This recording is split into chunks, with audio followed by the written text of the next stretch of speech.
Madame,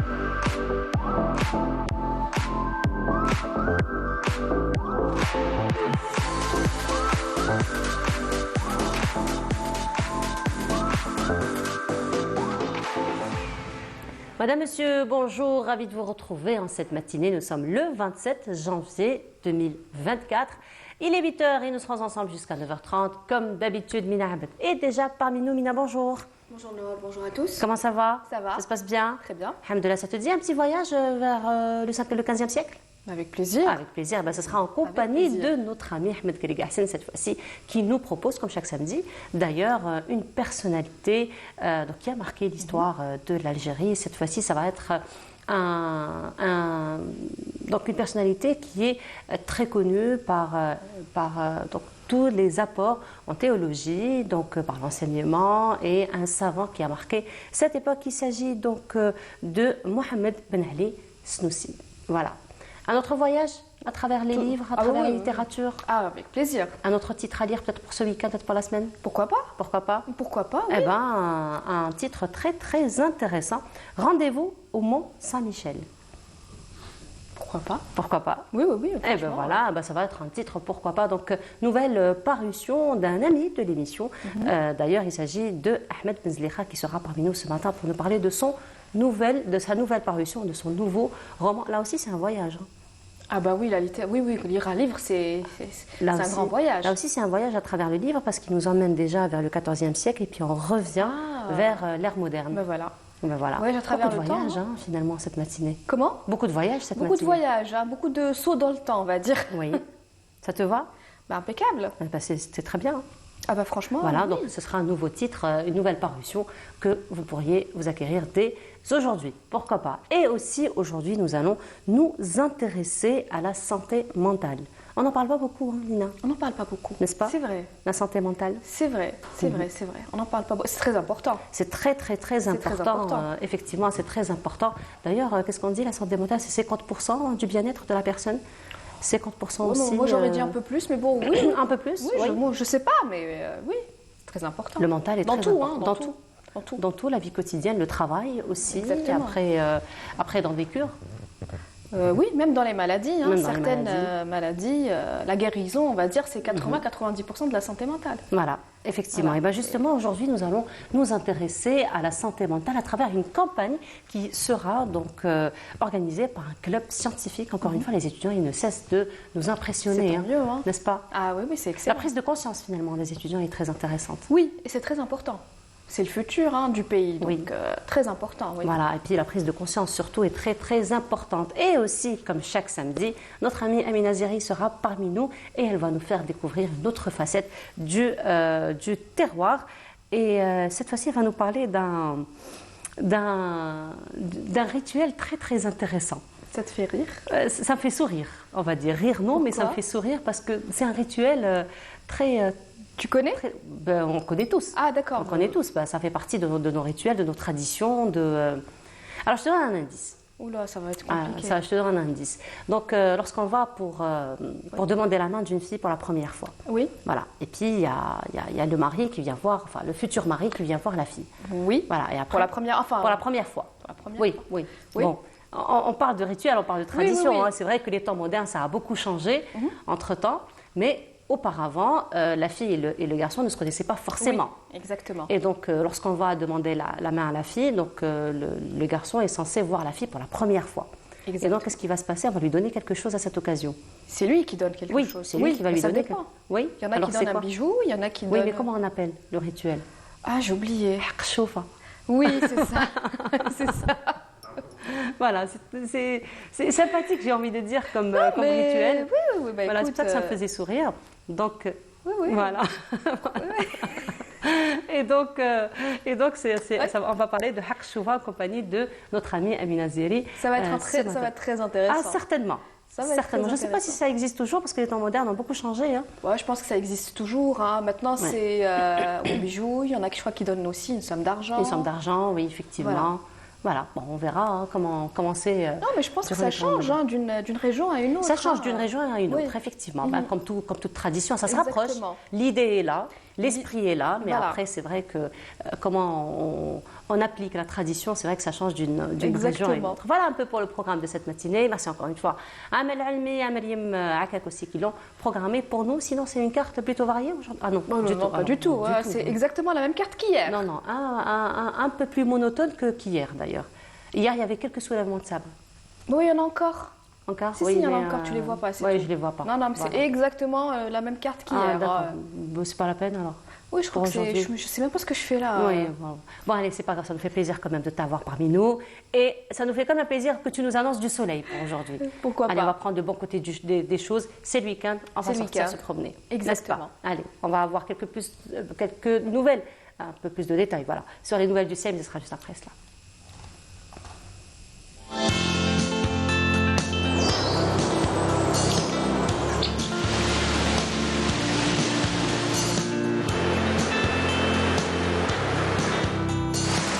موبيليس تقدم لكم الأحوال الجوية. موبيليس معا نصنع المستقبل. Et voilà, de retour sur le plateau. Et donc, Mina, beaucoup de soleil, hein. Que du soleil, Oui, j'ai que envie ça. de dire. Que du soleil, j'ai envie de Que dire. ça. Enfin, c'est ce que la carte dit en tout cas aujourd'hui. Oui, et on l'a ressenti. Hein. Oui. On l'a bien ressenti avec un taux d'humidité quand même assez élevé. Exactement, mais ce qu'on va ressentir aujourd'hui par rapport à hier, c'est une petite baisse des d'accord. températures. Bah, tu vois, finalement, tu as toujours quelque chose de nouveau Oui, à oui, nous dire. oui. J'essaye. Moi, j'essaie de. Voilà quoi. Voilà, parce qu'on l'a ressenti, les Moi, 24 je suis degrés. pas là pour rien. En fait. Oui, jamais. Non. Jamais. C'est J'ai vrai quelque que les chose à dire. 24 degrés, hier, on les a bien ressentis. Oui, il a fait très Voilà. très chaud. Et à côté, il y avait quand même un taux d'humidité assez important, qui a Exactement. été aussi bien ressenti. Même Tout ce à matin, fait. hein, d'ailleurs. Même ce matin, bon, pas autant qu'hier. Hein, Pas vu autant que les qu'hier, températures oui. baissent par rapport à hier. Mais oui, on le ressent toujours. Voilà, alors je te laisse donner un peu plus de détails. Merci. Vas-y, c'est à toi. Merci beaucoup. Alors, rebonjour à tous et très bon réveil. Effectivement, le soleil restera dominant hein, tout au long de cette journée du nord du pays vers l'extrême sud, en passant par les régions intérieures, le nord Sahara, le Sahara central et l'Oguer et le Tassili. À noter toujours de fréquents soulèvements de sable du côté de Tindouf, le Sahara central extrême sud, de l'Oguer et le Tassili, les Oasis et le Sahara oriental. Les températures de cet après-midi, eh bien on va constater une petite baisse du mercure par rapport à hier, avec 26 degrés au lieu de 27 du côté de Tlemcen, 24 degrés à Oran, 21 degrés du côté d'Alger, 22 degrés à Rilizan, 23 à Tizi Ouzou, on sera 24 degrés à Gardaya, 22 degrés à Bachar, 25 à Hassim Saoud, Adrar et Insalah, et enfin 26 degrés pour l'extrême sud. On passe tout de suite à l'état de la mer. Pour cet après-midi, on notera une mer calme, un peu agitée vers l'ouest et le centre, agitée vers les côtes de l'Est avec des vents entre 15 et 40 km/h à l'ouest et au centre et entre 10 et 30 km/h vers la partie est. On passe tout de suite à l'Amérique du Nord. Pour cette journée, des passages nuageux assez denses à Montréal, New York, Dallas, un ciel voilé à Mexico ainsi qu'en Californie. Côté température, on notera 7 degrés à New York, 27 à Miami, 24 degrés à Mexico, 9 seulement à Dallas et Vancouver et enfin moins 1 degré à Montréal. Encore une fois, très bonne matinée et à tout à l'heure midi.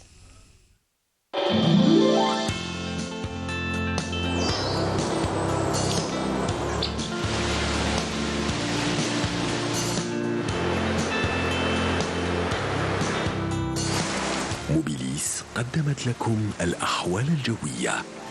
موبيليس معا نصنع المستقبل. Voilà, donc de retour sur le plateau, donc effectivement on note une petite baisse de température. Oui, par rapport à Voilà, hier. à 21 degrés. On reste quand même sur des températures Oui, hors assez, saison, hein. exactement. Mais bon, on est passé quand même de 24 à 21, c'est déjà pas mal. Voilà, on espère encore que... On espère encore une petite baisse avec un retour des pluies. Un pourquoi retour pas. des pluies, pourquoi pas. Inch'Allah, Exactement. probablement tu vas nous annoncer ça ce soir. Ben, peut-être, pour ça savoir. sera un plaisir pour moi de l'annoncer. Oui, là, j'imagine. Ah, Surtout oui, pour oui. un mois de janvier. Surtout pour un mois de janvier. Et ça fera plaisir à Amel. Certainement, à nous tous, hein, Exact, j'imagine, ouais. parce que quand même, on aimerait bien. En fait, finalement, l'être humain, il est programmé pour qu'il vive les saisons telles qu'elles sont. Exactement. Et donc, ça joue finalement C'est sur le assez rendement, perturbant. Tout à sur le fait. moral Sur aussi. la santé mentale. La santé mentale, Voilà. voilà, effectivement. En tout cas, merci beaucoup, Mina. Merci, Noah. Mina, on se retrouve tout à l'heure après le journal télévisé du à midi, fait. après celui de 19h, à 9h30, comme d'habitude. Évidemment. On fait un petit débriefing. Évidemment. Merci beaucoup, Mina. Allez, à tout à l'heure. Et on continue. Et ça va être une chanson qu'on vous propose. Et on se retrouve juste après.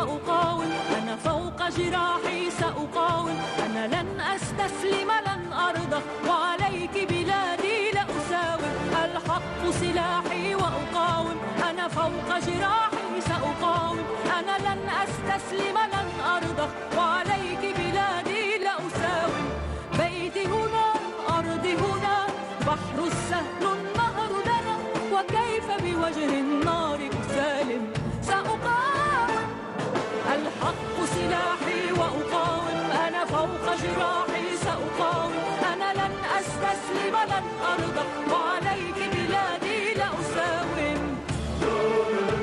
والله خلينا رجال مقاومة واحنا مع المقاومة وبدنا تعمل نسل المقاومة لآخر واحد لاقى طفل صغير عنده قتل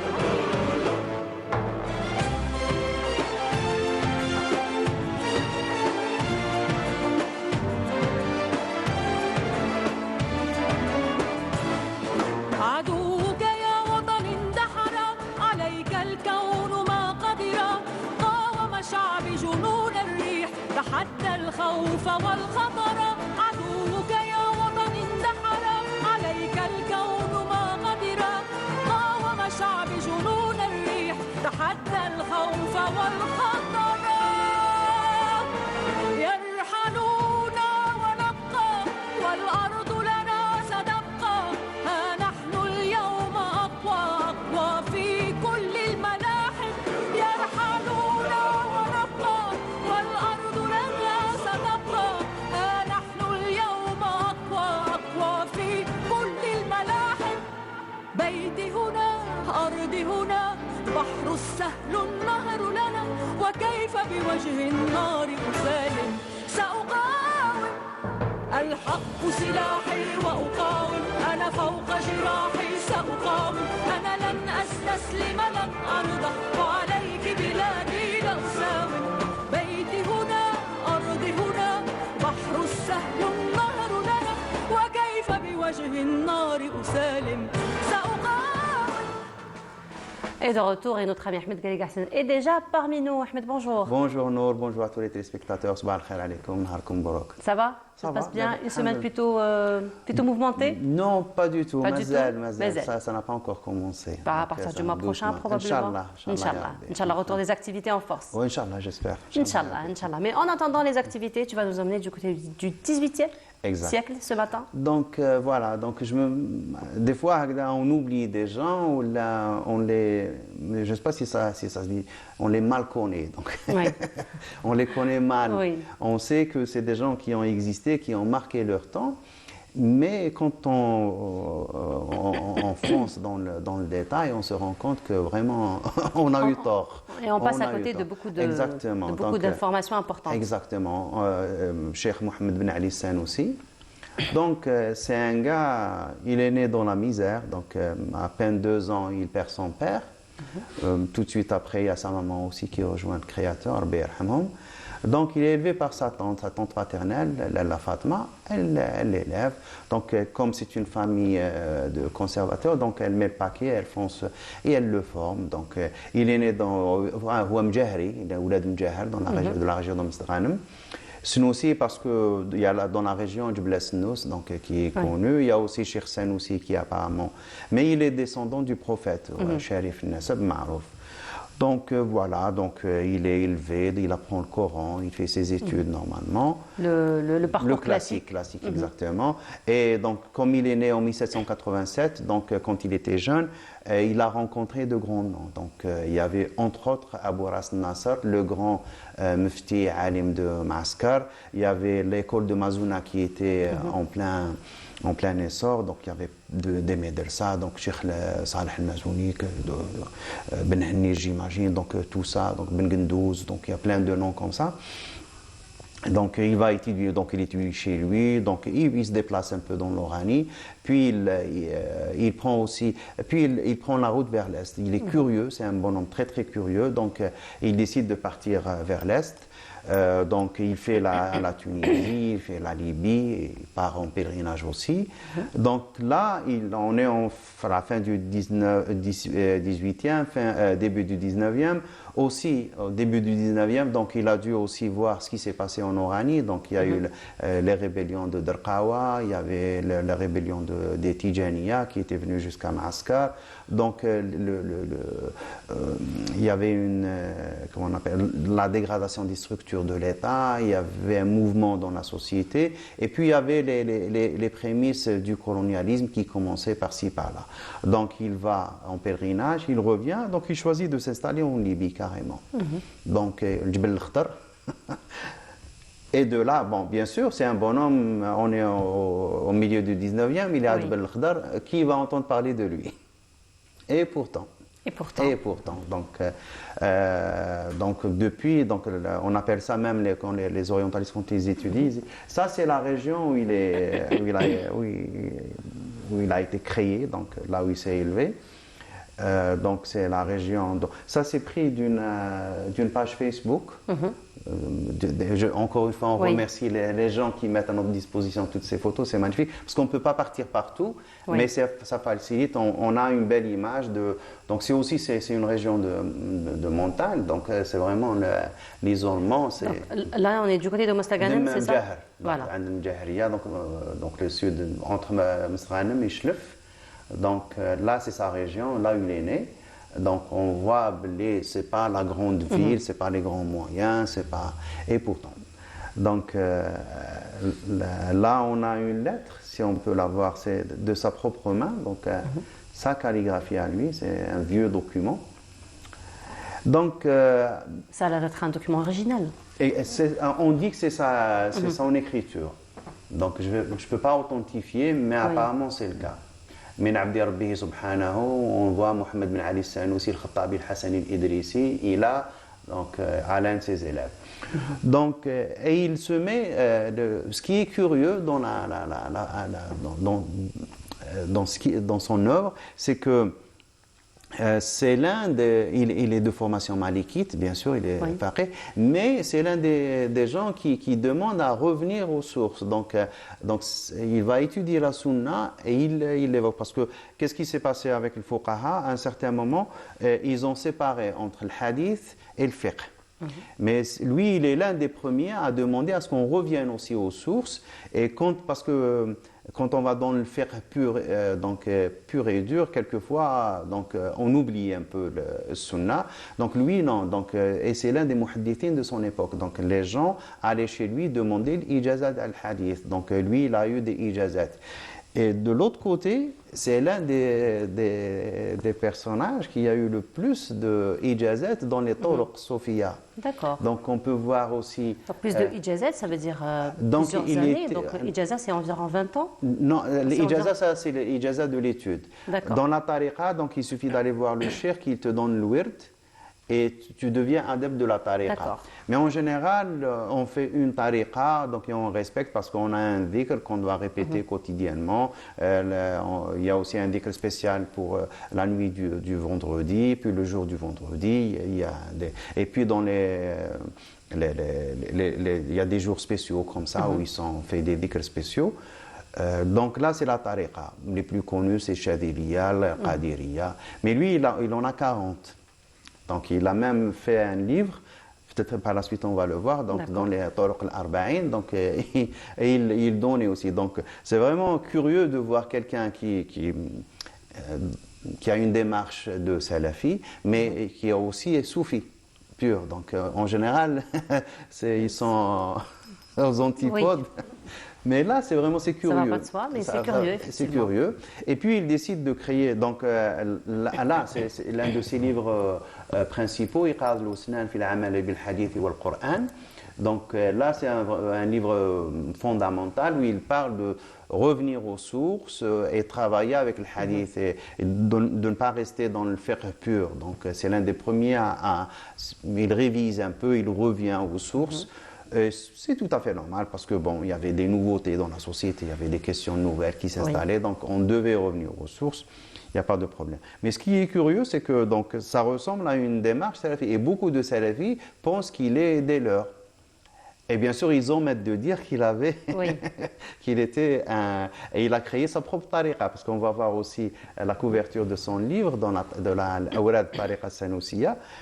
Mais c'est ça, un musulman. Et puis, il était en contact avec la réalité. Donc, il voyait un peu la situation du monde musulman. Il y avait la dégradation, la décrépitude des fois.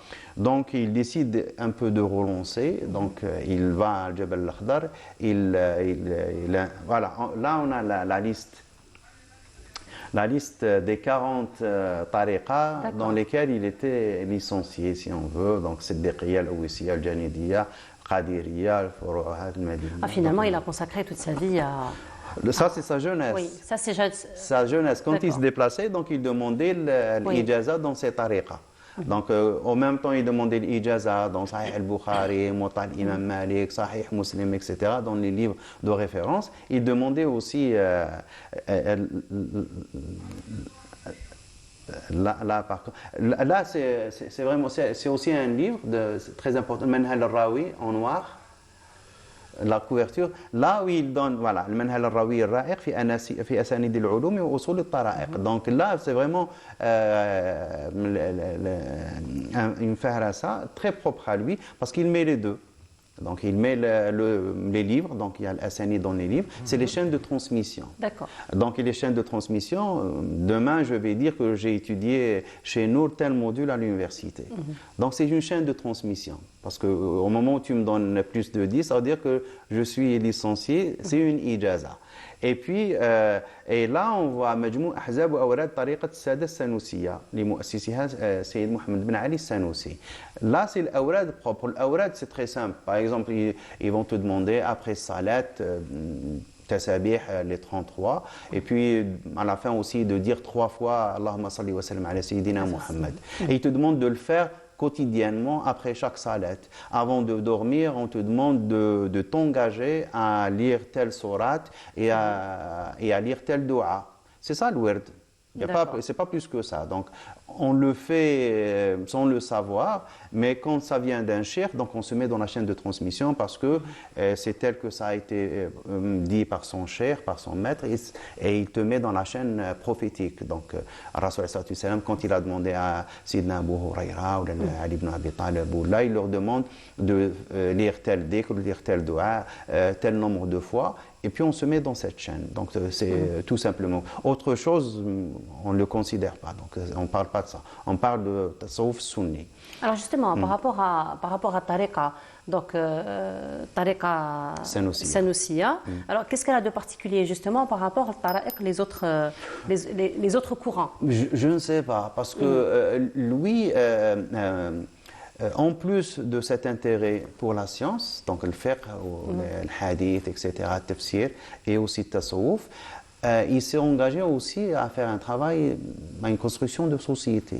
Parce que quand il a installé sa zawiya, il l'a appelé Zawaya, et puis il a commencé à créer un réseau de zawaya avec ses disciples.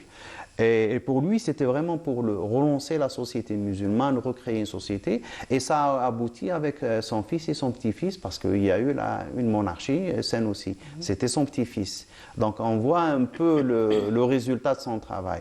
Du coup, les historiens, surtout occidentaux, quand ils ne parlent pas de Tariqa Sanoussia, ils parlent de mouvement. Haraka Sanoussia. Parce que eux, ce qu'ils voient, c'est plutôt la facette politique, la facette engagée dans la création d'un État, la restructuration de l'État, la reconstruction d'un État islamique, selon les préceptes, bien sûr, de la charia.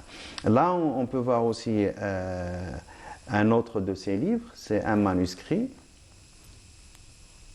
Et on voit aussi que quand on voit les manuscrits de Cheikh Mohamed Ben Ali Sanoussi, donc suivant la calligraphie, donc on a le mashriqi et on a la calligraphie de chez nous, l'authentique, l'algérienne, l'ancienne. Donc ça veut dire que, puisqu'il est en Libye, donc vraiment il est à la marge, de... Parce que là, c'est une calligraphie très lisible. Exactement, c'est très accessible, normalement très lisible. Roqa, si je reconnais bien. Donc c'est Roqa, donc parce que Djerboub, là où il s'est installé, c'est aux frontières avec l'Égypte, entre la Libye. Donc il y a beaucoup d'influence, il y a ce va-et-vient. Donc donc les copistes, ses disciples, ils étaient de partout. Donc Oui. il était très considéré. Donc, et dommage que, donc, encore une fois, donc, c'est un Algérien qu'on ne connaît pas Oui. très bien et dont l'œuvre a joué un très grand rôle au 19e siècle, début du 20e. Donc, Surtout qu'on parle d'une période de colonisation, Et de pratiquement colonisation. de tout le Maghreb à cette époque-là. et ce qui est curieux, c'est que encore une tariqa algérienne, donc c'est aussi il est algérien, elle s'est complètement inscrite dans la résistance. Oui. Omar al-Mukhtar était un Sanoussi. Donc c'est comme les Rahmaniya, c'est comme les Qadiriyya chez nous, c'est comme, je ne sais pas qu'est-ce qui fait qu'il y ait ces gènes de la résistance. Elle était vraiment dénoncée. Donc ici, à l'époque de l'occupation, donc ils suivaient les adeptes de la Sanoussia. Il y avait une petite zaouia, donc dans sa région natale, à Mjaher. Son maître, c'était Cheikh Ahmed Ben Takkouk. Donc elle existe encore, donc il y a même l'association qu'on a vue tout à l'heure. Donc c'est une Sanoussia, donc ils ont gardé le lien avec lui. Ils étaient scrupuleusement contrôlés, visés, donc révisés. Donc vraiment, Contrôlés, parce que c'était vraiment, c'est l'essence de la résistance. Ça c'est une vieille image de 84 de la Zawiya. Donc la Zawiya, donc on voit l'architecture libyenne, ça se voit. C'est une très belle zaouia. Très très joli, oui. Ce que j'adore dans les anciennes bâtisses, c'est la symétrie. Donc quand Oui, c'est vrai. quand ils construisent un arc, c'est vraiment il est symétrique. On n'arrive plus à faire ça. Les lignes droites sont droites. Ils n'ont pas les moyens de maintenant. Les verticales, c'est des verticales. Les horizontales, c'est des... On a beau chercher le défaut, on ne le trouve pas. Et puis, il y a l'harmonie dans tout l'espace, donc ce qui entoure la zaouia. On voit que c'est vraiment harmonieux et ça rentre. Donc, ils n'ont pas besoin de construire très haut. Et ça reflète aussi la nature des personnes parce que, en général, c'est des bâtisses très modestes. C'est pas les constructions quand on va à Istanbul, c'est vraiment la capitale du monde musulman où tout est grand, les palais sont grandioses. Chez nous, c'est plus petit, c'est plus modeste. Là, c'est une vue aérienne de la zaouia, ça c'est la mosquée. Et on va voir aussi même Hajj al-Asas, Biadihi al-Karima, ça 1840, quand il s'est installé, quand il a construit. D'accord. Donc ils ont même gardé la pierre de fondation. Donc, ça, c'est l'entrée. Et on va voir aussi le mausolée. Ça, c'est bien sûr, donc il y a eu plusieurs qui ont écrit qui sont intéressés à la vie et l'œuvre de Cheikh Sanoussi. On l'appelle Sanoussi le Kabir parce qu'il y a eu ses fils, ses petits-fils qui ont porté le même nom. Mais donc là, c'est l'image. C'est une photo qu'on dit qu'elle est de lui, mais j'ai des doutes parce qu'il est décédé en 1859. Il n'y avait pas encore la photographie. Il y avait la photographie déjà. Elle a commencé à exister en 1850. Mais c'était vraiment quelque chose de très rare qui a pris cette photo. Je ne sais pas, c'est peut-être l'un de ses enfants. C'est peut-être Mohamed Sherif. Je ne sais pas, je ne suis pas sûr. Mais bon, comme quand les gens vont chercher, donc ils vont sûrement tomber sur cette photo. Au début, je l'ai enlevée, mais je me suis dit à la fin qu'il faut la mettre parce qu'ils vont se retrouver, ils vont dire « Ah, Greg Hassan n'a pas mis la photo ». Il faut la mettre sous réserve. Exactement, on la met sous réserve. en disant qu'on ne sait pas trop. Là, on peut voir, donc on a vu une série de ses œuvres. Iqad Ousnan a été même imprimé ici, chez Rodoussi, donc l'image qu'on avait vue tout à l'heure. La couverture du livre. Donc, quand même, vraiment, il a gardé contact avec l'Algérie et il a joué un très grand rôle. Voilà, un peu. On ne le connaît pas assez parce que toutes ces œuvres n'ont pas toutes été imprimées ni éditées. Donc, mais les manuscrits existent quand même. Existent, bien sûr, existent. Donc on peut toujours faire un appel par rapport à une publication, par rapport à une édition. Non, il faut qu'il y ait, enfin, il mérite un travail il mérite que, parce que c'est des personnalités qui méritent qu'il y ait un chercheur qui se consacre Oui. ou qu'il y ait un centre de recherche autour de ces gens, parce qu'il n'y a pas que lui, par la suite il y a ses enfants, ses petits-enfants, il y a les adeptes qui ont aussi, donc un centre d'études sur la Senoussia, un centre d'études sur la Rahmaniya, un centre d'études, même si c'est de petites équipes de recherche, un noyau de 4-5 personnes, puis à la suite ça se développe. Et c'est comme ça qu'on saura vraiment l'impact et aussi ça nous permettra de nous connaître nous-mêmes, parce que c'est vraiment le fond de la conscience algérienne qu'ils traduisent à travers leurs œuvres. Oui. Donc voilà. Alors, en tout cas, on te remercie. Ahmed, à chaque fois, tu nous fais découvrir comme ça des personnalités. On passe à côté, hein, Exactement, finalement. N'est-ce pas? Moi aussi, je le fais. Heureusement que tu es là.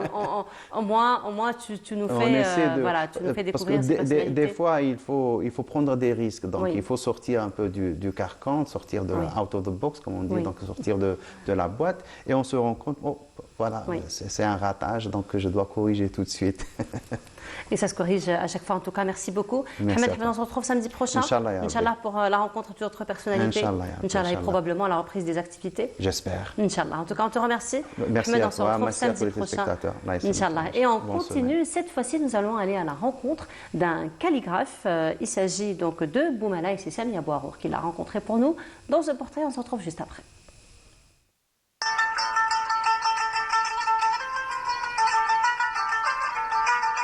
Doté d'un sens aigu dans la recherche et la créativité, Abdelkader Boumala, le calligraphe, l'artiste et chercheur, nous a gentiment laissé pénétrer dans son monde.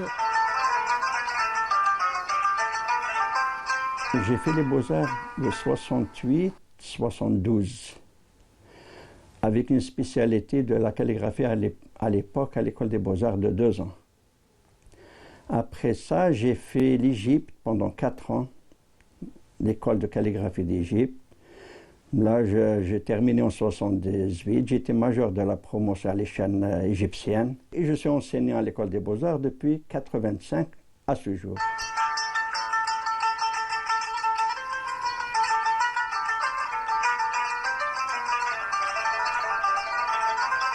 J'étais élève de Ben Dabbar, de Temmam, de Ghanem, de Chérifi.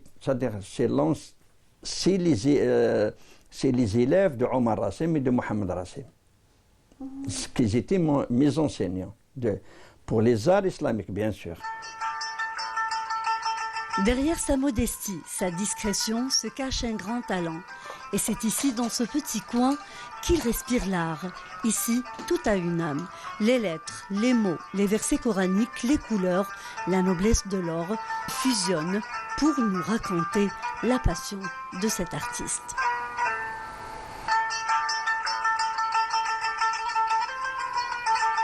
Le caractère adopté généralement pour les manuscrits, c'est toujours l'écriture maghrébine de style al-mabsout. Bon, c'est vrai qu'il y a 4 variétés très connues, actuellement bien sûr, de la calligraphie maghrébine. Le plus répandu, c'est celui al-khat al-mabsout. C'est l'écriture d'un style qu'on appelle le koufi fatimide. Le koufi fatimide a été développé chez les fatimides. Il y a du graphisme. Donc le texte, il existe, mais on ne le voit pas. C'est-à-dire, wa, elle est là, ouelma, wama, elle est là. Le blanc, wama. C'est ce blanc qui va se dégrader en allant vers le noir et on retrouve illa, lam alif, wa, al-alamin, al-mim, al-noun, wal-ya. Quand on utilise de l'or, parce que c'est noble, bon, c'est vrai que c'est cher, c'est noble, et ça reste des siècles et des siècles. C'est pas comme tu prends du bronze, au bout de 10 ans, 15 ans, il devient noir carrément. Là où il y avait beaucoup plus de traces, c'est la coupole du monument. C'est la mienne. J'ai fait la calligraphie, c'est la mienne. Après toutes ces années, cette expérience dans la calligraphie, notre artiste continue à innover et à voyager à travers les mots. Et voilà, c'était donc Boumala, le calligraphe que Samia Bouarour a rencontré pour nous. Et cette fois-ci, place à la littérature, puisque nous allons vous proposer un nouvel ouvrage, une nouvelle publication. Rendez-vous au Mont Saint-Michel. L'auteur est parmi nous. Ce matin, c'est un ami de l'émission, hein. D'ailleurs, M. Ahmed Benzlikha, bonjour. Bonjour à vous et puis bonjour aux téléspectatrices, aux téléspectateurs à qui je souhaite une excellente journée. Voilà, alors vous avez plusieurs casquettes, hein, M. Benzlikha. Aujourd'hui, on vous reçoit en tant qu'auteur. Oui. Et sinon, vous êtes expert en communication numérique, Entre financier, autres, oui, absolument. chroniqueur aussi, Oui. collègue. Collègue, Finalement. absolument, N'est-ce et pas? j'en suis fier. Confrère. Allah yabarak. Voilà, marhaba bik. Mais Allah aujourd'hui, on yabarak. vous reçoit en tant qu'auteur. Donc, Voilà, effectivement. Donc en tant que romancier surtout, Oui. puisque je viens de commettre ce dernier ouvrage. Donc rendez-vous au Mont Saint-Michel. Alors, C'est- rendez-vous au Mont oui, Saint-Michel, c'est plutôt un voyage dans le temps que vous nous proposez. absolument, dans le temps et puis dans les cultures. Dans les cultures, Et puis oui. dans l'âme humaine, bien sûr, parce qu'il y a toujours en filigrane dans mes ouvrages l'éternel humain et puis les valeurs qu'on se doit de défendre. Et donc pour rendez-vous au Mont Saint-Michel, c'est d'abord je pense, un regard algérien sur le monde, sur l'histoire en général, sur le passé, mais aussi sur l'avenir et sur le présent, bien sûr. Et donc le voyage commence, le voyage romanesque commence au Moyen-Âge avec un architecte, un jeune architecte andalou, donc formé à l'école musulmane d'Andalousie en architecture. À l'époque, on ne parlait pas d'architecture encore. Oui. On disait un maître maçon. Ça rejoint un peu aussi les maîtres maçons bâtisseurs des églises gothiques. Mais avant qu'il n'y ait eu ces bâtisseurs particuliers et dont l'esprit, je dirais, perdure dans l'histoire, il y a eu aussi d'autres bâtisseurs. Et donc je me suis intéressé à cette question de bâtir des temples. Est-ce que bâtir un temple, c'est seulement bâtir un temple religieux? Mais est-ce que ce n'est pas aussi bâtir quelque part, grâce au génie humain et au génie universel, qu'on soit juif, chrétien ou musulman, quelque chose qui témoigne de notre humanité et puis de notre génie, de notre savoir-faire et surtout laisser trace de notre passage sur Terre.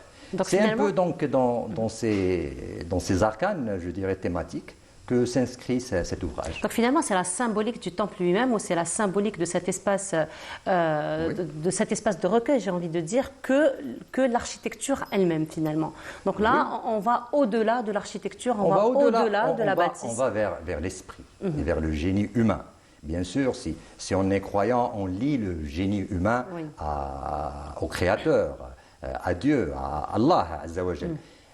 Mais en même temps, on est admiratif devant ce que l'homme réalise. Mais l'homme, parfois aussi, se trompe ou se fait tromper. Et j'ai lu aussi un ouvrage qui s'intitule Aristote au Mont Saint-Michel. Il a été écrit par un Français qui s'appelle Sylvain Gouganem. Et Sylvain Gouganem, au contraire de l'évidence et des faits avérés, des faits historiques avérés depuis très longtemps, a essayé de dénaturer l'histoire, de faire une lecture idéologique de l'histoire, en affirmant de manière péremptoire que la civilisation dite occidentale s'est formée directement à partir de la civilisation chrétienne orientale, Byzance en l'occurrence, sans passer tout cela pour arriver à une sorte de fausse démonstration qui visait à annuler l'apport musulman à la civilisation occidentale. Et donc c'est ce genre de falsification de l'histoire qui est aussi au cœur de l'ouvrage. Voilà, au cœur de l'ouvrage aussi, il y a un personnage qui va nous emmener finalement, qui sera un petit peu notre guide, j'ai envie de dire, Gnawi. Gnawi, Gnawi, absolument. donc, c'est un jeune immigrant. Jeune immigrant, Oui, clandestin. aujourd'hui, on dira Harrag. Voilà. Un jeune Harrag, donc, qui part d'un pays du Sahel vers ce paradis étincelant qui est censé être l'Europe et qui arrive en Espagne, à Ibiza, encore un symbole d'un certain mode de vie occidental, et qui se retrouve dans un centre de rétention. Mais je ne vais pas raconter toute l'histoire. Bien sûr. Bien sûr, mais sinon, on va quand même faire sortir les grandes lignes, j'ai envie de dire, du roman. Mais sinon, il y a cette touche mythologique, j'ai envie de dire, n'est-ce pas? Cette confrontation, faucon, hibou. Voilà, en fait, il me semble, nous avons tort de ne pas accorder d'importance au symbolique et au symbole. Oui. Finalement, tout est symbole. L'être humain est ainsi fait. Il est bien sûr rationnel, il est porté vers les sciences, vers la raison, mais il est aussi porteur de mythes. Oui. Et il est porteur de symboles. Et aujourd'hui, plus que jamais, dans ce monde où les images nous entourent grâce à cet appareil, oui. Nous sommes très influencés par les images. Nous sommes finalement dans l'ère de l'image. Et tous les symboles, toutes les symboliques font que aujourd'hui, nous ne pouvons pas nous faire l'économie d'une analyse des symboles qui nous entourent. Que ce soit des symboles, le Mont Saint-Michel lui-même est un symbole. Il est d'abord dans la symbolique chrétienne, mais moi je voulais aller au-delà de la symbolique chrétienne, aller vers une symbolique humaniste, une symbolique où tout le monde finalement participe à la grande œuvre. Alors justement, là vous me tendez la perche par rapport à quelque chose de très important, ce que vous avez dit, c'est que l'homme est aussi le mythe lui-même, mais il faut dire que lorsqu'on revient à l'histoire, la mythologie elle-même, elle a été création de l'homme, n'est-ce pas? D'une certaine manière, effectivement. Les mythes sont portés par l'imaginaire humain. Et c'est grâce d'ailleurs à l'imaginaire, à cet imaginaire éternel, que les mythes trouvent encore des résonances aujourd'hui. Oui. Et donc l'imaginaire de nos ancêtres, je rappelle que nous avons des ancêtres communs, Adam et Ève, et puis cet imaginaire qui est légué au fil des générations, au fil des époques, se retrouve aujourd'hui en vous, en moi, en ceux qui nous regardent aujourd'hui, et en d'autres. Et c'est ce qui est finalement extraordinaire. Ça devrait nous unir au lieu de nous désunir. Et je m'élève aussi dans cet ouvrage contre certaines idées apparues, on a cité Guggenheim, Sylvain Guggenheim, on peut aussi citer un autre historien qui s'appelle Yuval Noah Harari. Et cet historien à succès, je dirais, et dont le succès d'ailleurs s'est bâti sur un battage médiatique très important, et qui est vu aujourd'hui comme étant la référence absolue de la pensée humaine. Et en analysant finement ces idées, on se dit, mais d'abord ça ne tient pas la route, d'une part, et d'autre part, c'est extrêmement dangereux pour l'avenir de l'humanité. Voilà, effectivement. Et justement, encore une fois, pour tous ces symboles, vous avez dit, nous avons des symboles communs, effectivement, comme le hibou, le faucon, que vous évoquez d'ailleurs dans votre livre. Ce sont d'ailleurs des symboles communs qui, chacun d'entre eux, représente une énergie particulière. Oui, effectivement. Moi, je me suis inscrit dans une démarche où le hibou était plutôt représentant de la milice maléfique, alors que le faucon était représentatif de la milice céleste. Et n'oublions pas que le faucon, Bèze, est aussi le symbole de Sidi Abdel Qadir Jilani. Voilà, je n'en dirai pas plus. Alors, il faut lire le livre, alors. Il faut lire le livre. Il faut lire le livre, alors. Mais sinon, quel est, j'ai envie de dire, le message le plus profond que vous voudriez faire passer à travers ce roman? La défense des valeurs positives, la défense de l'universalisme humain et de l'humanisme. Nous sommes tous faits de la même pâte, de la même énergie, et nous avons comme nous avons un passé commun, j'espère que nous aurons aussi un avenir commun. C'est ce qu'on espère, c'est ce qu'on espère Absolument, en tout mais cas. malheureusement, l'actualité tente à Oui. nous démontrer le contraire, mais il s'agit encore une fois de se battre, de résister et de porter haut la voix vers ceux qui ne s'inscrivent pas dans ce genre de démarche. Alors justement, M. Benzlikha, plusieurs romans à votre actif, hein, vraiment Oui. plusieurs romans à votre actif, plusieurs publications à votre actif. Celui-ci est un peu différent probablement des autres. Quelle est un petit peu sa particularité, on va dire, par rapport à ce que vous avez écrit auparavant? Vous savez, j'essaie toujours de me renouveler. Oui. Lorsque j'avais écrit, par exemple, La Fontaine de Sidi Hassan, je m'étais inscrit dans le genre du roman historique. Et j'avais un peu relaté l'arrivée des Français en Algérie, donc l'arrivée des envahisseurs, des occupants français en Algérie. Et à un certain moment, je me suis dit, je vais quand même aller vers autre chose. Et à l'époque, je m'étais intéressé à Miguel de Cervantes.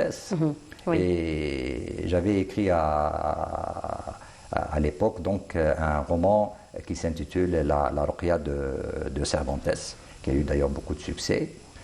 Ensuite, je me suis dit, ne demeurons pas seulement dans je dirais la littérature hispanique, allant au-delà vers la littérature méditerranéenne et en fait vers la littérature, les fondements de la littérature universelle. Et je me suis intéressé à travers Élias à l'Odyssée d'Homère. Oui. Donc j'ai essayé un peu de reprendre un Ulysse moderne, algérien d'ailleurs. Et puis je suis allé vers le monde digital, vers le monde virtuel, qui est celui des dupes, mon avant-dernier roman. Et puis cette fois-ci, je me suis dit, tiens, je vais aussi m'attaquer à cette question des symboles, au vu de l'importance des symboles et surtout de leur manipulation au sein notamment donc, de l'espace numérique, de l'espace virtuel, notamment sur les réseaux sociaux. Et puis cette tentative de la part de certaines parties de créer une sorte de nouvelle culture, une nouvelle approche des choses, qui, je ne suis pas contre la nouveauté, bien au contraire, mais je suis contre le fait qu'on puisse standardiser la pensée humaine. Et c'est ça le danger dans lequel s'inscrit cette démarche de la nouvelle idéologie ou de la nouvelle culture qui est promue par certains cercles virtuellement. Alors, donc finalement, là, c'est une question identitaire, encore une fois, que vous relevez à travers ce roman, à travers tout ce que le monde numérique aujourd'hui standardise, comme vous le dites si bien, la pensée humaine. Donc, finalement, vous pensez qu'on devrait plus investir probablement dans l'éducation média, probablement, pour pouvoir sensibiliser encore une fois. Je ne le pense pas. J'ai été pratiquement le premier en Algérie à appeler à l'éducation, à l'instauration de l'éducation aux médias, non seulement dans les écoles, mais aussi dans les universités. Je l'ai fait il y a, je ne sais pas, il y a 5-6 années.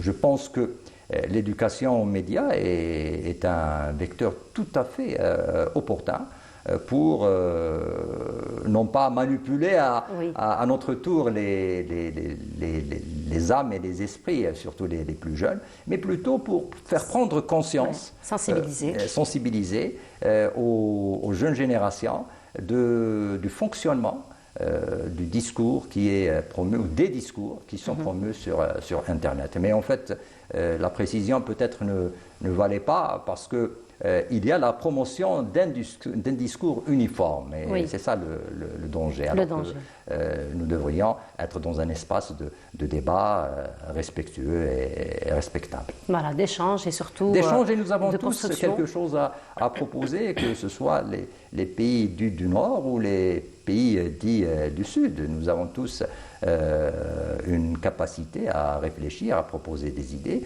Et puis nous avons aussi des cultures qui nous permettent de proposer, d'investir et puis d'aller aussi vers l'autre avec notre propre bagage. Voilà, donc on comprend que finalement c'est votre expertise par rapport à la communication numérique qui vous a poussé un petit peu à nous... Je ne sais pas, vous savez... à enrichir un petit peu la bibliothèque avec de votre roman. Oui, mais vous savez, les voies comme celle du Seigneur, les voies de la création littéraire sont impénétrables. On ne sait pas exactement où se situe le déclic. En tout cas, j'ai essayé de proposer un récit, je dirais, à suspense, très prenant, et puis avec des références, je dirais, historiques, documentées, très sérieuses, et puis que tout le monde peut vérifier sur le plan de tout ce que j'avance comme élément historique. Mais malheureusement, je le dis encore une fois, il y a une sorte de révisionnisme de la part de certains cercles liés idéologiquement qui veulent à tout prix qu'il y ait une cassure, une coupure entre les civilisations. Voilà, et pour mieux les combattre, en fait. Voilà, c'est surtout ça. Et c'est ce que vous défendez d'ailleurs à travers votre roman. On rappelle, vente dédicace cet après-midi, oui, au niveau de la librairie. Au niveau de la librairie générale d'Elbière, c'est au niveau de la place centrale d'Elbière, la fameuse place Kennedy, oui. assez emblématique. Il y a une librairie qui est connue, qui est assez ancienne, qui s'appelle la librairie générale d'Elbière. Oui. Et j'y serai, Inch'Allah, à 14h pour rencontrer tous ceux qui me feront l'honneur de venir me dire bonjour. Voilà, invitation donc ouverte. En tout cas, merci beaucoup. Merci à Monsieur Benzlicha d'avoir été parmi nous ce matin. Bon succès encore une fois pour ce roman. Merci encore une fois à vous. On continue. Cette fois-ci, nous allons nous intéresser à la santé mentale. Alors, l'ami Aboud Bouda s'est posé la question, justement, est-ce que les Algériens sont prêts à aller se faire consulter chez un psychologue? Est-ce que aller chez un psychologue est un tabou ou pas? Et bien justement, ce sont des questions auxquelles l'ami Aboud Bouda a essayé de répondre dans ce reportage. On se retrouve juste après. Consulter un psychologue est devenu un acte presque courant.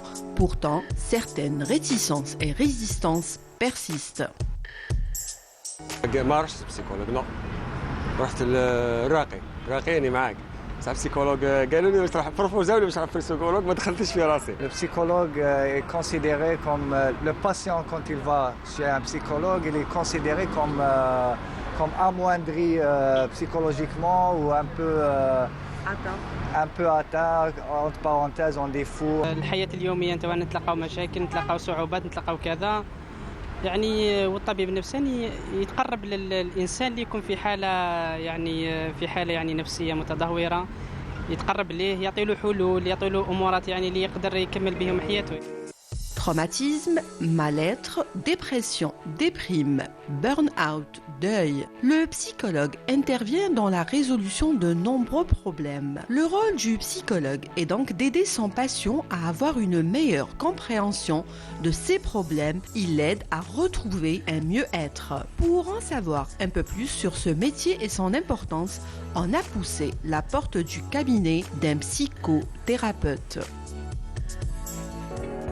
Venir chez le thérapeute permet de lire ce qui se passe au fond de soi. Le thérapeute est le miroir à travers lequel je vais me découvrir. Le thérapeute est entraîné à poser les bonnes questions.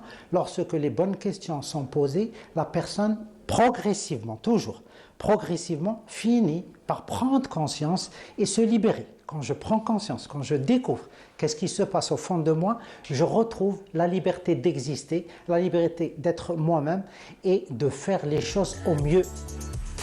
Choisir le bon praticien est important car le psychologue possède les clés du changement, mais seul le patient a la capacité de s'en servir.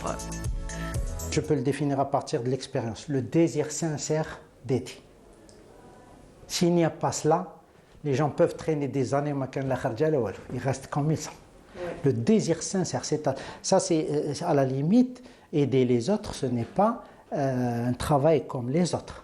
Être sensible à leur souffrance pour pouvoir les aider. Enfants, adolescents, adultes, quand notre santé va mal, il faut consulter un psychologue pour repérer ses difficultés et ses souffrances. Il nous aidera à trouver des solutions adéquates et nous guidera ainsi sur le chemin du bien-être.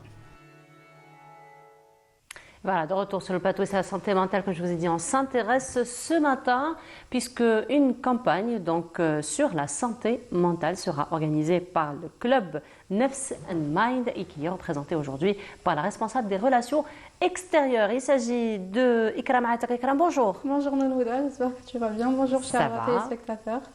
Ça va, merci. Ça se passe bien? Oui. Alhamdulillah. Alors, Ikram, on disait donc, pendant le reportage passé que c'est un club nouvellement lancé. Créé, oui. N'est-ce pas? On a été créé le 8 novembre 2023. Donc, on est nouveau à la fac. Donc, à l'université Alger 2? L'université d'Alger 2, oui, sous la direction des activités scientifiques, culturelles et sportives, la STAX. Et puis, voilà, on est encadré par eux. Voilà, donc depuis novembre à aujourd'hui, 4 événements, n'est-ce pas? C'est l'un de nos objectifs, être actif et faire activer les étudiants au sein de l'université. Surtout, oui. Nos événements, comme je vous ai dit, on en a fait 4 ou 5 jusqu'à maintenant. On était en partenariat avec l'incubateur de l'entrepreneuriat. On a fait la journée de la santé mentale de l'étudiant avec le laboratoire de recherche sur la santé mentale au sein de notre université. On a fait l'événement en partenariat toujours avec la direction des activités scientifiques et culturelles de INAIR, l'événement de INAIR. Et notre dernier événement, c'était un événement juste avant les examens, comment mieux gérer son stress. Comme ça c'est l'actualité, ça, hein, n'est-ce pas? Comment gérer son stress? Alors maintenant, c'est tout le monde qui s'intéresse à cette question, parce que c'est vrai que nous vivons dans un monde très, très, très stressant, n'est-ce pas? Le quotidien, la circulation, l'encombrement, le transport, les examens, n'est-ce pas? Oui. Voilà. Alors, mais sinon, un nouvel événement, la santé mentale. Alors, ça concerne quoi, finalement, cet événement? La santé mentale, on essaye de sensibiliser au maximum à propos de la santé mentale. On croit fortement qu'un étudiant épanoui est un étudiant qui réussit. Oui. Donc, il faut que notre santé mentale soit assez équilibrée avec tout ce qui se passe à la fac, les examens, comme vous avez dit, le COUS et la pression des devoirs qu'on doit remettre. Donc, on doit avoir une communauté assez soudée entre étudiants pour équilibrer un peu tout ça. Voilà, surtout l'université Alger 2, un espace et une ville. Hein. Déjà, quand on arrive à l'intérieur, il va falloir faire beaucoup de marches pour, n'est-ce pas? Exactement. Pour ne pas être en retard. Ouais. Surtout, donc tout ça, ça joue effectivement sur le quotidien. Alors, quel est un petit peu le retour des étudiants et le retour des gens avec lesquels vous travaillez? Alors, pour l'instant, on a eu beaucoup de retours positifs. On a eu presque 50 ou 80 participants à tous nos événements, que ce soit par rapport à la gestion de stress ou bien à celui de INAIR, où on a pu collaborer avec une association d'adolescents qui fait de la prise en charge pour les enfants trisomiques. Du coup, on a relevé que même chez eux, le fait qu'ils rencontrent des gens, de nouvelles personnes, et le rôle d'un psychologue chez toutes les parties de la communauté, de toute la population, elle est importante. D'accord. Vous avez un ruban vert. Oui. D'ailleurs, vous m'avez ramené un. Oui. Je devrais le mettre, n'est-ce pas? Si vous voulez. Ah, aussi, je veux bien. Bien sûr. Alors, vous nous expliquez juste la couleur. Alors, on a l'habitude avec le ruban rose, le ruban bleu.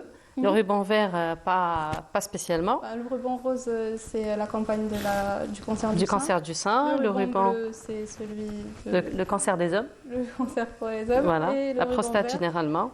Le ruban vert, c'est le ruban de la santé mentale. La santé mentale. Voilà. Donc on le porte à chaque fois, à chaque événement. Vous faites partie un peu du club maintenant. Avec plaisir, hein. Avec plaisir, tellement dynamique. D'ailleurs, on le dit à chaque fois, les étudiants ne cessent de nous impressionner par tout ce que vous faites. Alors, ce qui est intéressant, c'est que le travail que vous le faites tout au long de l'année. Donc, vous n'avez pas de date précise. C'est qu'à chaque fois que vous avez l'occasion, vous allez vers les étudiants, n'est-ce pas? Oui. On essaye d'avoir des journées précises. Comme la journée mondiale de la santé mentale, c'était en octobre, on a décalé à novembre. Oui.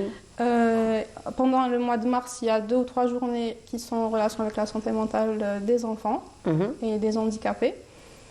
Pendant le mois d'avril, on essaiera de faire autre chose. On essaye d'être en collaboration avec la sous-direction des activités scientifiques et culturelles tous les mois. Voilà, donc chaque mois, il y aura un événement comme ça de façon cyclique, n'est-ce pas?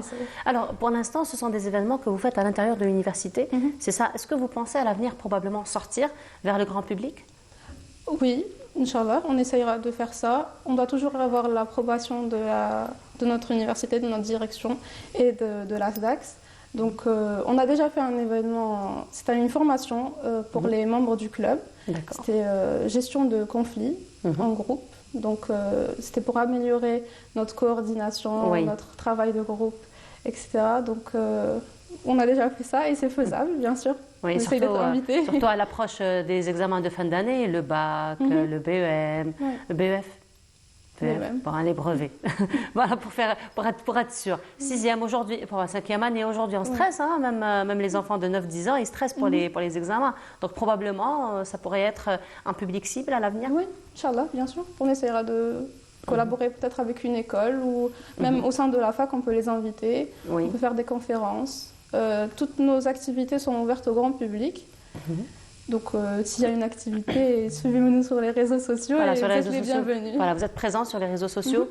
Alors, une adresse sur les réseaux sociaux? Nefs and Mind Club. Voilà, Nefs and Mind Club, tout simplement. Tout simplement. Alors, j'aime bien le jeu de mots Nefs qui est l'âme. Pour Ilm Nefs. Pour Ilm Nefs, d'accord, pour psychologie et Mind. Donc, Mind pour cerveau, parce que la psychologie, on n'oublie pas que c'est une science scientifique. Oui. C'est pas une branche scientifique, que de la parole. Oui.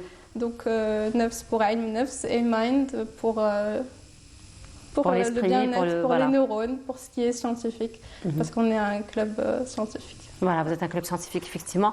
Alors, justement, par rapport à votre discipline, donc la psychologie, quand vous dites, par exemple, à l'extérieur que vous faites des études en psychologie, c'est pas perçu autrement, parce que quand on parle de psychologie, généralement, c'est très tabou. N'est-ce pas? Ou on commence à casser les tabous finalement? Qu'est-ce que vous en dites? On commence à casser les tabous. On commence à comprendre que prendre soin de soi, c'est une priorité. Que notre santé mentale, si elle n'est pas assez prise en charge, ça influe sur notre corps, ça influe sur notre vie sociale, notre vie professionnelle. Il y a toujours le petit pas en arrière quand on dit qu'on est psychologue, vous allez m'analyser, vous pouvez lire dans mes pensées. D'accord. Non, on n'est pas magicien. C'est l'hypnothérapeute qu'on voit à la télévision, au cinéma. Là. Exactement, on a un peu cette image magique. Donc, c'est une branche scientifique. On est considérés comme des personnels de la santé, donc on travaille dans les hôpitaux, etc. C'est pour une raison. On ne va pas vous analyser sans que vous ne le demandiez. Voilà, et puis même l'analyse se fait en commun accord avec le patient, sinon on ne va pas lire dans les pensées. N'est-ce pas? Voilà, ça c'est pour calmer un petit peu les esprits. Voilà, mais sinon, toujours au niveau du club, vous vous organisez comment? Alors, on a 3 comités. On a un comité communication et réseau qui se charge de transmettre notre image sur les réseaux sociaux, prendre des photos, etc. pendant nos événements. On a le comité d'organisation d'événements c'est le comité le plus grand au sein de notre club. C'est eux qui organisent, qui créent les événements, qui font en sorte que ça soit bénéfique pour les étudiants et pour la famille universitaire et que ça respecte nos objectifs. Et on a aussi le comité des relations extérieures que vous dirigez, vous représentez plutôt. Et on essaye de chercher toujours les meilleures collaborations.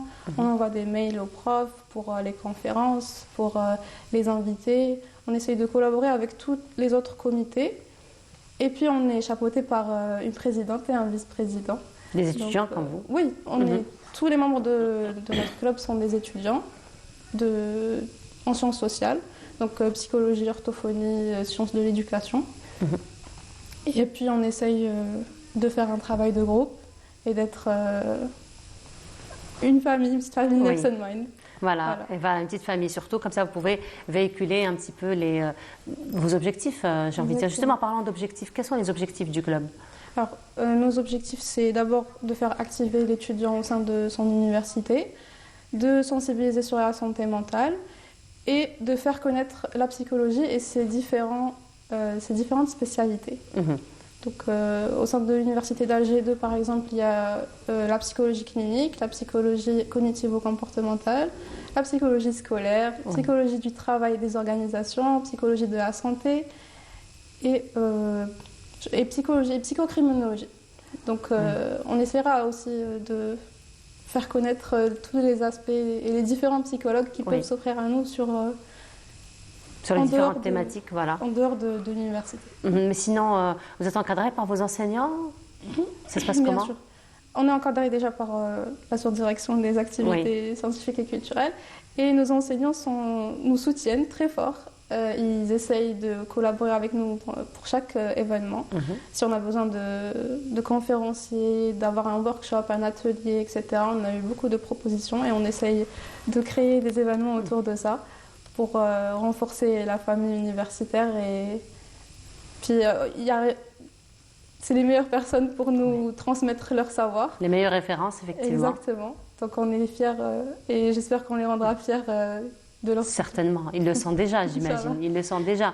Mais sinon, c'est très intéressant parce que vous-même, vous apprenez finalement sur le tas. Donc vous avez déjà la partie théorique que vous allez acquérir le plus normalement du monde durant votre cursus universitaire, mais à côté, le travail de terrain, finalement, vous apporte beaucoup. Vous-même, vous êtes en train de vous forger sur terrain, n'est-ce pas? Oui, surtout par rapport au travail en groupe, à la collaboration entre différentes personnalités, entre différents mondes.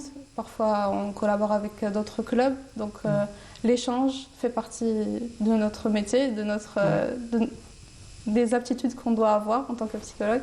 Donc, exactement, ça nous permet d'accroître nos expériences personnelles et professionnelles. Non, on vous souhaite beaucoup, beaucoup de succès. Merci beaucoup. beaucoup. Ce que vous allez entreprendre, prochain rendez-vous, ça va être après les examens. Après les examens.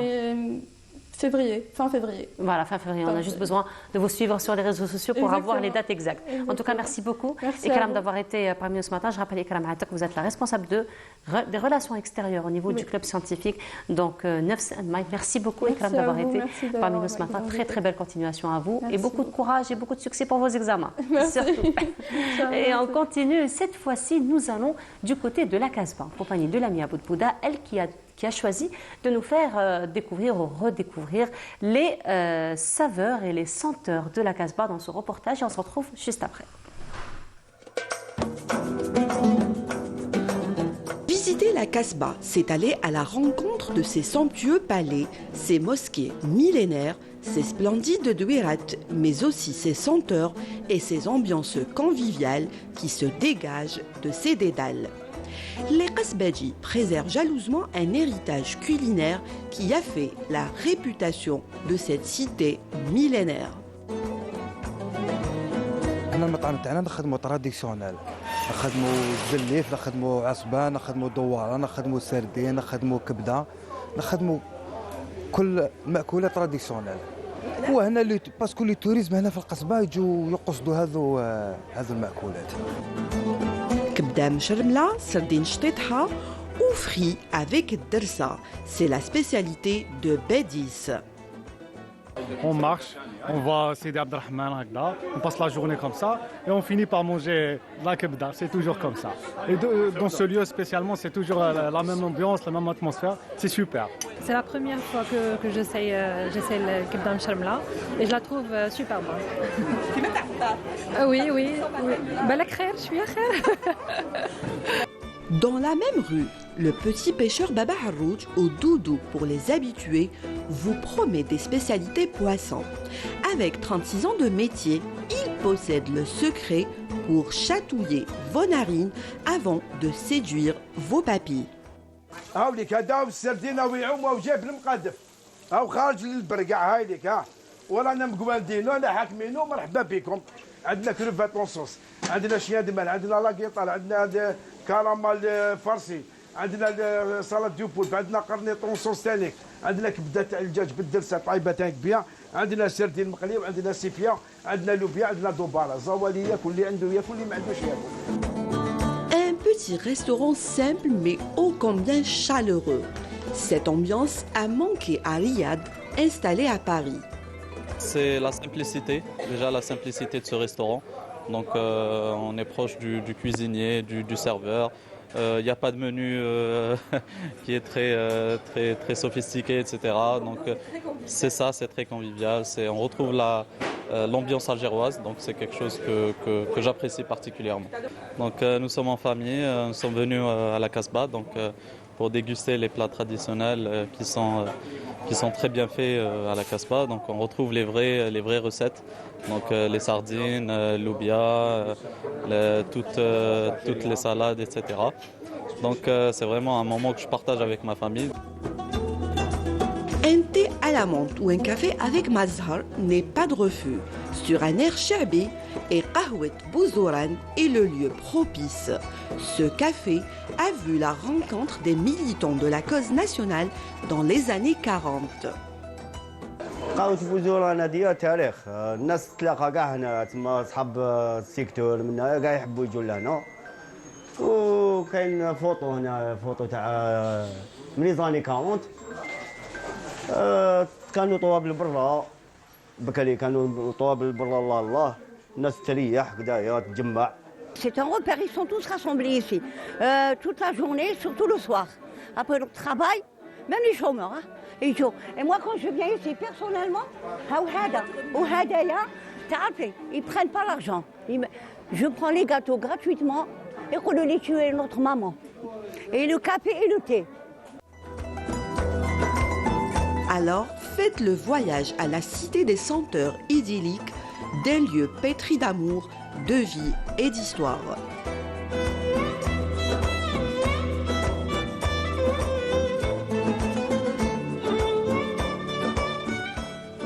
Et c'était donc un voyage au cœur de la Casbah en compagnie de notre ami Lamia Boudbouda. Et on va rester un petit peu dans cette ambiance algéroise en compagnie de notre ami Minazi Elimina. Bonjour. Bonjour. Quel plaisir de te retrouver comme à chaque fois. Le plaisir est partagé. Donc très heureuse de te retrouver chaque fin de semaine et retrouver toute l'équipe de Bonjour d'Algérie. Voilà, donc كما قلتي نبقاو في الجو تاع القصبة وتاع الجزائر القديمة. l'air تاع لا كاسبا جبتيه لنا. التاريخ يتكلم. Exactement. C'est Madame Ratiba. شلتيني أمينة. C'est la vérité. C'est la vérité. مرحبا بك. وبك ولا bonjour. Avec sa belle tenue. مرحبا بك. Tata Ratiba نعيطوا لها كامل. Tata Ratiba. Très bien, alors ça sera Tata Ratiba pour moi aussi. Merci. Donc alors, avec je disais sa à belle Tata tenue. Ratiba qu'elle est très belle et très classe. S'il te plaît, s'il te plaît. C'est vrai, Amina. Elle est très belle, oui. Elle a toujours été élégante. Avec cette belle tenue, le casaca من الفوق, سروال مدور من تحت, bien sûr. C'est ancien. C'est très ancien. Ça remonte à très longtemps. Combien d'années? هذه عندها واحد 40 ans. Une vie. والكاساكا كاساكا تاع زمان. كاساكا وكاين كويسيكا. كاين بزاف اللي يغروا بين الكاساكا والكويسيكا. داكا. كويسيكا تجي تاع كل يوم. صريول تاع كل يوم. شوفي زمان في القصبه غير صريول. خفيف هكذا. صروال الشلقه. تشوفيهم يمشوا يقدشوا بهم. تشوفيهم يمشوا تقعدي هكذا. مانك تقعدي تخزري فيها هكذا تواسيها بعينك تعجبك. سروال الشلقه نور الهدى c'est une pièce qui a beaucoup de classe. C'est-à-dire je me demande ce qui nous empêche de le mettre à la maison par exemple في الدار.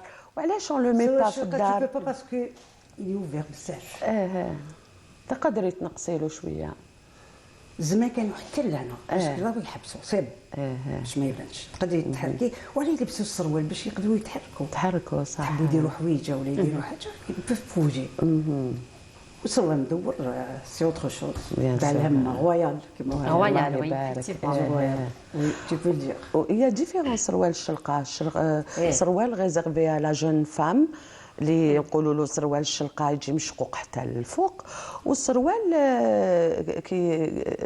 كي كونساكري على فام ان بو اجي يديروا بلاستيك محكوم بلاستيك تحتها هذاك يقولوا له سروال الزنقه. الزنقه هو يكون عريض بزاف امينه يشوك بزاف القماش غير لاج ماشي كذا 12 متر هكذا ويحكموا اللاستيك شتي اللاستيك اللي نخيطوا به في غير وجهك هنا هذا كيديروه وحده ويلوو ما يديروش هو دوك متلوق هكذا تشوفيه لاج كي تعمل كي تشوفيه تقول لي بو نلبس هذا تخليه يتلوى هذاك اللاستيك منه يلوي وكي تمشي به تشوفي حاجه هذا يجيب لك ربي صور مدور هو تاع الدار تاع قداش تاع لا كويزين والتبخو اكسيتيرا والمحرمه دايما حاضره ولا جيت ان تران دو لا ريغاردي وشبيكه وي شبيكه تاع البرا باليد برا تشوفي وهذه ثاني تاع زمان قديمه تعرفي نحادر عليها قد صبري في الدنيا شفتي غير نلحق دوك تنطوى كنقول لك فاش دايرتها تكذبي في بيطه تخبيها باش تقعد محدده ماشي شاك فوا تجيني هكذا سورتي نبدا كي نتفرفش انا بزاف سوي تخي مانياك في الحاجه ولا توني تراديسيونيل دائما مع سامحيني مع لي زاكسيسوار الجوهر يعني دائما حاضر حقاني لي ولد جوهر زعما كنلبسوا هكذا حاجه هكذا تاع مدور كاع باش تكملي الحاجه تكمل وتجي شابه اللي قلت الله فوالا وكاين الذهب خلي لك ونبداو نجبدوا الذهب غدوه ان شاء الله ما كملكش ان شاء الله لا بروشين فوا نهضروا على خيط الروح على خيط الروح وي تيبيكمون الجيريان ما كان في حتى بلاد كاش مسيس الباس مسيس السباع يا حسره الله حتى ما لاقيش القفله زمان ما يعرفولهمش هذا القفله خاتم اللوزه وراهو ما نهضروش وما نهضروش على على حاجه واحده اخرى ان شاء الله مازال يامات ان شاء الله بيان سور تاتا رتيبه مرحبا بك الله تو بليزير بور موا ميرسي بور لانفيتاسيون ميرسي ونور الهدى تحب بزاف التقاليد والعادات ولا توني تراديسيونيل ديجا في التشاكيني نهضر الله يهديك je suis émerveillée c'est vrai que les traditions après c'est notre identité c'est une partie de nous on peut pas rester indifférent mais il faut parler la vérité les traditions il faut mélanger les trucs c'est vrai il faut ça fait mal au cœur des fois je vois des choses comme ça j'ai des larmes aux yeux ils disent la vérité j'ai des larmes aux yeux c'est une honte pour moi tu m'excuses mon lot. Mais alhamdoulilah encore, il y a encore des personnes comme vous qui nous permettent justement, encore une fois, de défendre notre patrimoine et d'en parler tel qu'il est. Ce qui est bien dans Madame Ratiba, Tata Ratiba, en ce moment, elle pense à écrire l'histoire de notre patrimoine culturel. C'est magnifique. C'est une femme qui a vécu aussi à la Casbah d'Alger pendant des années. Tu connais très bien Amina. Oui, bien sûr. À chaque fois que je pense avec toi, ça fait 20 ans, plus que 20 ans. هكذاك يكونوا مواسم كيشتي صح دي فوا 10 مينوت نعطوا دوك غير لي 10 مينوت هذوك ينفعوا الناس سقسيها من بعد سي فري الله يبارك ربي يطول عمرك ان شاء الله. Avec nous, déjà vous nous avez replongé dans nos traditions, dans nos. Mais sinon, Amina, il faut dire, c'est très connu chez les Algérois. En tout cas, c'est très connu chez les Algérois. C'est la confiture. Exactement. Je ne me rappelle pas, en tout cas, depuis mon jeune âge, quelconque maison algéroise, surtout مع قهوة العرس. Exactement. C'est la saison des agrumes, orange, mandarine, clémentine, pamplemousse, citron. Alors autant en profiter et faire une réserve de confiture et de pâtes de fruits, sans oublier les confits d'agrumes et bien sûr dans le Houda les zestes confits, pour les gâteaux. Donc, Madame Ratiba, elle s'est spécialisée dans ce genre de confiserie. Et justement, elle va nous parler de المعاجن كيفاش كنتوا ديروهم زمان كيفاش كانوا كل العائلات يعني ما كاش مرأة ما ديرش المعاجن.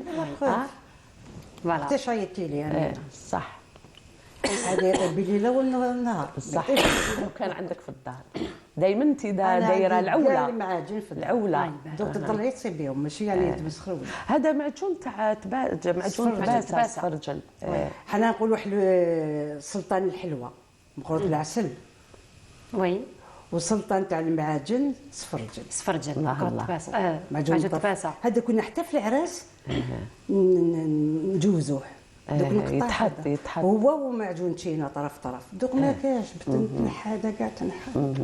وقلتي لي حتى نسا زمان كانوا باغ اكزومبل كي تروحي ضيفه عندها وتكوني حبيبه معها تقولي لها كيفاش ما درتيش معيجنه ما درتيش تالمو كانوا كامل نساي عيب تحطي ميده تخصك تقولها ما تقولي لاش في وجهها واللي تكون صريحه يعني تمشي تقول لها ما قدرتيش ديري حويجه كسرين هذا اليد ما تعرفيلوش ساهل ماهل هذا اللي ديفيسيل هذا اللي ديفيسيل فاش والمعاجن عندهم باردون امينه نعم دايما كل واحد يفوت طنجره ثقيله في غير تكون سمحوا لي الطنجره تكون ثقيله الطنجره ماشي ثقيله ما تقدريش ديري فيها المعجن ومغرفه تاع العود كما نقولوا كل حاجه عندها طنجره تاعها كيما تحميره باش ديري القطايف وين ديتيني لا نوستالجي ديتيني الزمان يا حسرات كانت التحميره من هكذا حتى هكذا تحمروا فيها المحنشه ويحمروا فيها القطايف وتغلقيها. زمان المسكوتشو كان ما يقدروش يطيبوه الفرن وزاد ايتوني زمان المسكوتشو كيفاش يطيب زمان كان نافخ في غلوتكم وزمان كان المول باللغطه وهذاك اللغطه تاع المول فيه تقيبات باش يخرج النفس يبات ديروا من تحت يطيب في النافخ ضرب المسكوتشو تغطيه ديروا سريب تاع من الفوق تغطيه هذاك ويخرج هذاك الفر عنده لغطه تاعو فيه تقيبات هكذا يدين تاع الحطب والله غيطيب وما يلصق ويخرج عجب تخرجيه واش نقول لك شفتي تنقصي الفرن وكما قلتي لي على الطابله ما تكونش زمان شوف يجي الضيف يجي الضيف حلوه بالترك تحطي معجون عندك واحد زوج ولا ثلاثه كي عمرتي ديجا الطابله هذه ما صتيوش تحطي جاتك لافله الخبز كيشات تقسميه طريفه هكذا ديريه في غير وجهك تقليه شويه سكر وتحطيه il n'est pas perdu. Ah ça c'est très bon ça. Facilement. يبقى تعرفي شنو جادور حطيتي لها طابله الملوك هي واش تنطق تقول لك خليني انا جيت اليوم على المعاجن نعرفك اللي ديري معجنات انا جيت على المعجنات تاعك شتي امينه جوستومون تاع رتيبه كونسيرنون المعاجن معجون كباسه يعني ماشي بزاف ينجحوا فيها اسكو بو افوار اون ايدي سور لا روسيت سور اون ايدي هو يتفور تفوريه تحكيه بالقارص وكاين زوج انواع تاع السفرجي كاين الصفر وكاين هذا العام خرج غير الاحمر على بها سقساتك امال العلمي قالت علاش لا كولور لا كاين زوج سفرجي كاين الصفر وكاين الاحمر ديما فيها في طيبو هذا الخطاس خرج لي كاين الاحمر مازال ما جاش ماشي وقته دركا لا بوطه وحتى يصح لك قليل ما كيبيعوه في لي مارشي يجيب هكذا كيس واحد يجيبوه هكذا صغير يقول كذا واش جبت ما نقدرش نجيب. C'est vrai qu'on trouve pas beaucoup. باسكو عزيز نور الهدى عزيز. Justement, Nour Al-Houda, Madame Ratiba nous propose à chaque fois une large gamme de confitures artisanales faites maison de qualité supérieure. Elle a des confitures de fruits de saison avec peu de sucre. Elle met pas beaucoup de sucre. C'est-à-dire bon, Rabbi Inch'Allah يقبل صيامنا إن شاء الله. صيامنا في الجنة إن شاء الله. Donc on peut pas goûter وربي يقبل صيامك إن شاء الله. والصيام كامل راهم صايمين. Madame Ratiba aussi. On peut pas goûter. Donc كون تذوقي تحسي باللي إلي ناتشورال. ما ديريش بزاف تيسكاكر في المعاجن. شوفي أنا سمحي لي بصح نقولها. أنا وحدة كي تقول لي راح ندير معجون كيلو تشينا. تقول لي ندير 2 كيلو سكر فيه كيلو تشينا وفي غير وجهك بعد لي تقشريها واش يقعد هي نورمالمون كيلو سكر 80 ما ديري شوفي لي بروفيسيونيل في المعاجن 800 غرام دو سكر لا انا عندي العين انا نميز بالعين عينك هي ميزان يبان كيتحرحر ولا كيواسي تشوفيها قد خلاص على تزيدي له الاخرى تقول لك انا ندير هكذا ندخل فيه 3 كيلو كونفيتور هيلتي صحيين واش 3 كيلو سكر يا اختي هذا ماشي معجون هذا سكر كراميل كما قلتي كراميل نو سي با كونفيتور نو بالميز لو كان تحفظي بالميز امينه خلاص توالفي بور دو بون خلاص تولي غير بعينيك كيما هذا بعينيك بعينيك كاين بزاف يقول لك 2 كيلات ويعني نسا بروفيسيونيل وراهم يجوزوا ويهضروا دي تروك لا حنا معاجن على الجديه ماشي البارح ولا اليوم صح. Nous, le Houda, on ne peut pas parler de Ma'adjen. On a une grande richesse sans parler de Chouina. Ah oui. تعرفيها. Et comment? Donc, Chouina, ce fruit est répandu dans les plaines de la Mitidja. D'ailleurs, les Blidéens et les Boufariquois en raffolent et lui donnent le nom local de Chouinet Chouada. D'accord. هكذا يسموها. Chouine Chouada, d'accord. يا اخي كان يعيطوا لها هكذا. شوفي بينا عندنا تشوينه كاين بزاف اللي يديروها بلي بيبان تاع هذوك العظم الداخل. انا ما نحبش باسكو حاجه اموريه ابخي. نو ملي بداي تاكلي بنتي تنحي. ما استغليتيش نحيها. العظم وفيه عظم رقيق. انا نشوفي نشقها ونحيها كامل نكرطها واش فيها باش نديرها وكي تذوقيها اي وحده غير كيما عيطت لي يعني حبيبه وكامل قالت لي دقت كاع تشوينه بصح كي طارت لي وحدها. وحدها. خذوا وقتكم حبيتوا ديروا حويجه اقعدوا واستغلوا ديك الحاجه بطبع وش ماشي تهمط كيما البلاك. Elle est réputée pour sa richesse en vitamine C. وي فيها شويه ديك المروريه. كي القارص. صح. انا معجون قارص نديرو ما نقدرش نعيش بلا معجون قارص. سي اكسلون معجون القارص. وانا نديرو ماشي براجل داك كبار تقطعوا هكذا طريفه رقيق طويل شحال يجي شباب كي تحطيه. الله الله ما وشان.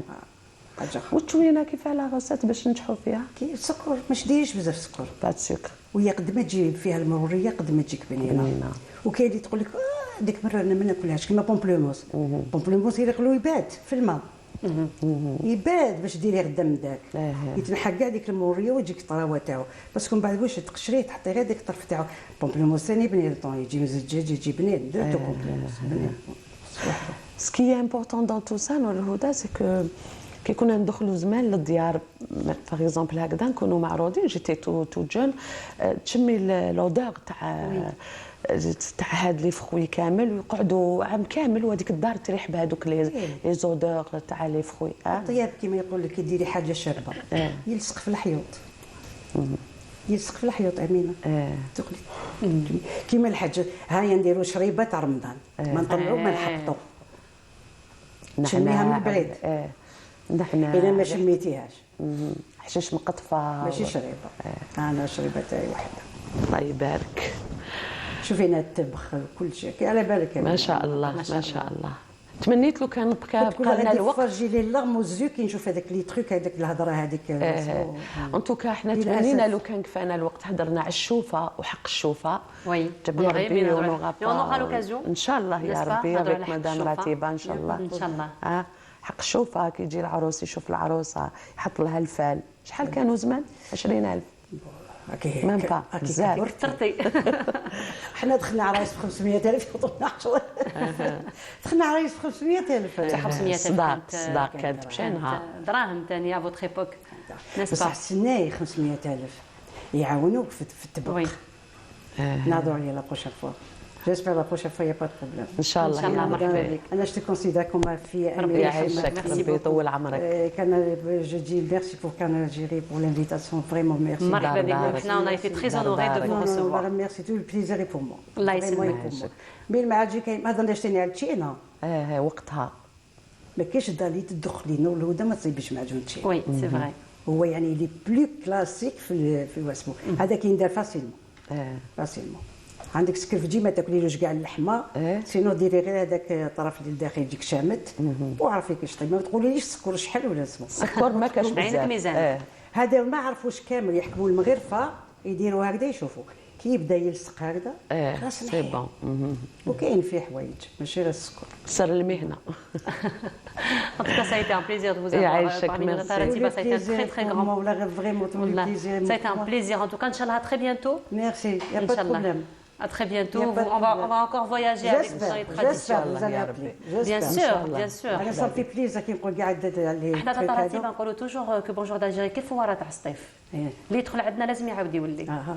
n'est-ce pas الصيف كتشربي المياه كتعاودي تعاودي تولي نو سي باغي اللي يدخل عندنا لازم يعاود لا يولي انت ما شاء الله قلبك مشروح وامنه من هذا ربي يحفظك سايت ان بليزير ان توكا ميرسي بوكو ربي يطول في عمرك ان شاء الله يا ربي الله يسلمك دوماج الوقت معليش اونورا دوطخ اوكازيون ان شاء الله هذه فيها نفع زوج كلمات فيهم منفع اكزاكتومون ان توكا ميرسي بوكو مينا ميرسي بوكو ميرسي بوكو نور الهدى on se retrouve très prochainement ان شاء الله ان شاء الله samedi déjà ان شاء الله يا ربي avec moi et lundi donc ان شاء الله يا ربي merci beaucoup Amina très bonne semaine et voilà nous arrivons à la fin de notre émission merci beaucoup de nous avoir suivis je vous souhaite un excellent week-end à tous vous retrouverez notre collègue Radia Abdelmahali demain à partir de 8h pour ma part je vous retrouve dès le week-end prochain je vous souhaite une très agréable semaine à tous au revoir